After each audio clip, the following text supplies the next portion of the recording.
Amish Country Tourist Preview. Link to book in the description.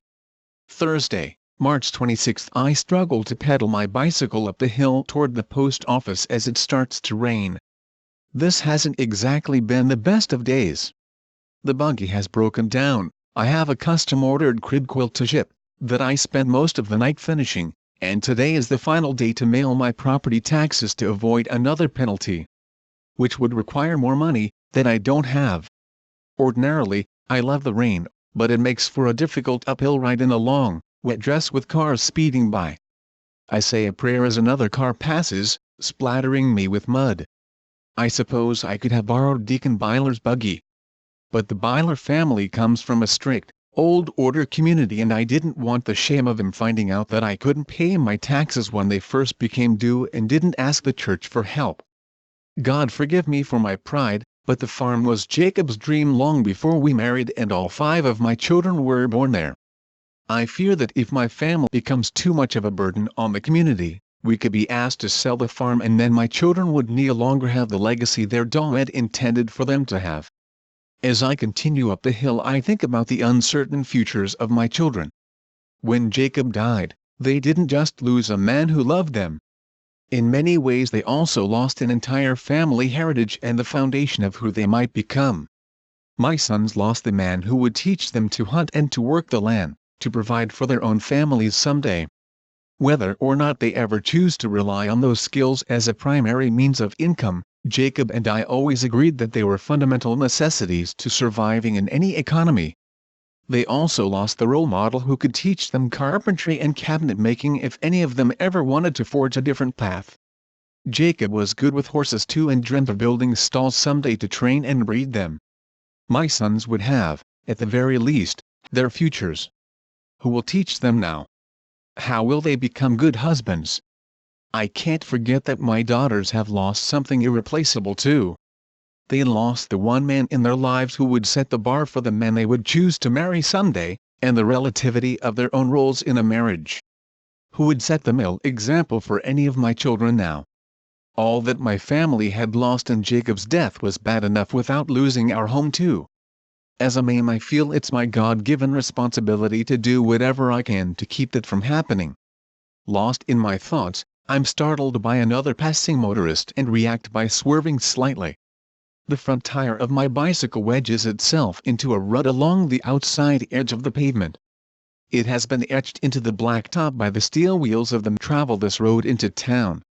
I struggle with the handlebars to stir myself out of it, but the hem of my dress catches in the chain, and my bicycle and I go toppling over into the muddy gravel on the side of the road.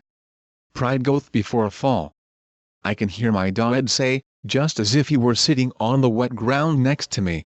The only difference being that Dad would have been laughing at the situation and I'm much too frustrated to laugh at the moment. I scoot myself over to retrieve my purse from the grass and my package, which is now lying in a puddle, then struggle to free my dress from the steely jaws of the bike chain. It's my newest dress and I don't want to tear it because I don't have the spare time or the desire to make another. In just 2 more months I will no longer be required to clad myself in black from head to toe as a symbol of mourning. In fact, I hope to never own another black dress for as long as I live. I love my husband dearly and I accept that it's my wifely duty to honor his memory by keeping with the traditions of our faith, but the mourning attire only seems to prolong my grief and sadness. It only honors his death, not his memory. Because in seeing me in lighter colors, just as I begin to pray for God's help, another car passes by and splashes me with muddy rainwater. I hang my head down and sigh. I realize that I'm probably going to have to give in and rip my dress free before someone runs me over. Just as I put my foot against the frame and begin to tug, I hear the rhythmic clop and prattle of a horse and buggy coming up behind me. Oh Lord, please let it be anyone but Deacon or Esther Byler, I pray, but as the words escape my lips, I'm too ashamed of myself to even turn around and look to see who it is. Are you okay? I turn as the man climbs out of the buggy and steps towards me. My dress got caught in the chain, I explain, squinting to look at him through the rain pelting my face. He tries to rotate the wheel but it doesn't budge. Hold on, he says over the pounding rain. He runs back to the buggy and returns with a pair of pliers. "Your chain is jammed. I'll get you loose, but you'll have to get it fixed before you can ride it again," he explains as he frees me from the bike. "Can I offer you a lift somewhere?" "I've got to get to the post office in town, but I live back in Hope Landing," I explain. "I'm going near the post office now. If you don't mind an extra I don't mind," I assure him, as he carefully pulls me to my feet.